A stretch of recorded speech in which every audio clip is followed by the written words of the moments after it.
you'll probably notice about most people who are successful, and almost whatever definition of success that you use, is they're pretty good at giving and receiving feedback. And what that means is that they're good at using feedback as a form of communication to motivate other people to do better and more of what they want them to do, as well as to use it as input and insight themselves to adjust and improve their own approach to whatever it is that they're trying to do well at.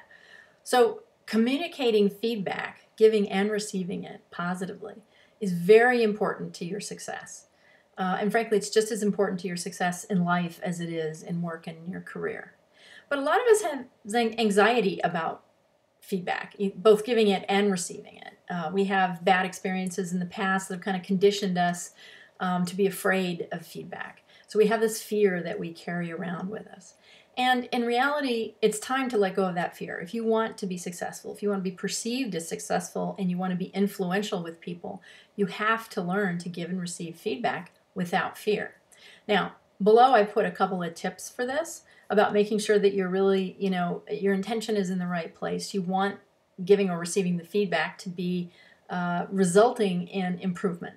You have to want improvement more than you want to tell somebody they're crappy at something, or believe about yourself that you're not good enough. Those kind of motivations don't really help you give or receive feedback very effectively at all. If you're not focused on what is the feedback, if it's kind of general and you're putting a lot of words around it because you're uncomfortable, or you're hearing a lot of words coming at you and you're not really sure what you're hearing, that's not good. That kind of muddy communication is not going to help anybody improve. And finally, when we hear negative feedback, don't do this, you shouldn't do that, it won't work, blah, blah, blah. Our brains kind of don't know what to do with that information other than feel bad. We know we should feel bad because we're being told a negative, but we don't always understand what is the positive thing we should be doing. So giving and receiving feedback in a positive orientation with positive language is very important. So those are 3 InPower tips for how to give and receive feedback. But those things may not release the fear for you, and they may seem harder than they should. So what I want you to do is work with them this month and figure out, well, what is easy and what is hard for you? Where are your real challenges with giving and receiving feedback? Because it's probably different for each of us. And come to the coaching call with a better understanding of where your personal challenges are when it comes to giving and receiving feedback. Now, if this is really up for you, if this is something that you know is standing in your way of being more successful in your career, please take the links below and join us in the Communicating Powerfully seminar for the circle, for the program, for the InPower coaching circle, or for managing difficult relationships, which starts a little later.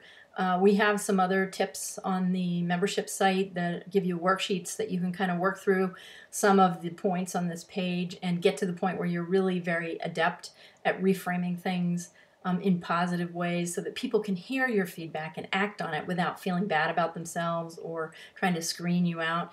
Ways you can become clearer about communicating your feedback, and also ways you can release a lot of your own anxiety and fear around receiving feedback.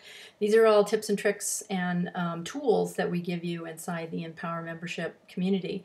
And if this is something that you know is really up for you, please come join us. Contact me if you have questions. There's an awful lot you can do to make this really one of your InPower tools in your career and your life toolbox, and we would absolutely love to help you and love to have you contributing your wisdom and what you learn and giving us feedback inside the membership circle as you work with these principles. Thank you, and I'll see you, or I'll listen to you, or hear you on the call at the end of the month. Leave your comments and questions below, and have an InPower day.